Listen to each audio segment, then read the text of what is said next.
தினம் தினம் இந்த கத்தியை தீட்டி தீட்டி வைக்கிறேன். என்றாவது ஒரு நாள் அவர்கள் என் பார்வையில் படாமலா போய்விடுவார்கள்.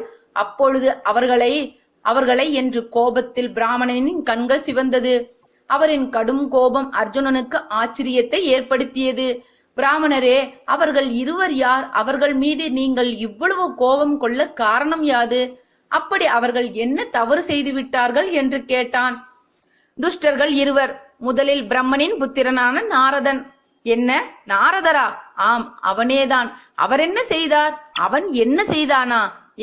அவன் பாடும் பாட்டினாலும் இசைக்கும் வீணையின் சப்தத்தினாலும் ஜகத் ரட்சகன் ஜெகநாதனுக்கு ஒரு நிமிடம் கூட நித்திரை கிடையாது. பகவானின் சௌக்கியத்தை சிறிதும் எண்ணாமல் வீணையை மீட்டிக்கொண்டு சதா நாம சங்கீர்த்தம் செய்து கொண்டும் அவரின் நிம்மதியையும் நித்திரையும் கெடுக்கும் நாரதன் மட்டும் என்னுடைய கண்களில் பட்டால் இந்த கத்தியாலே அவனை என்று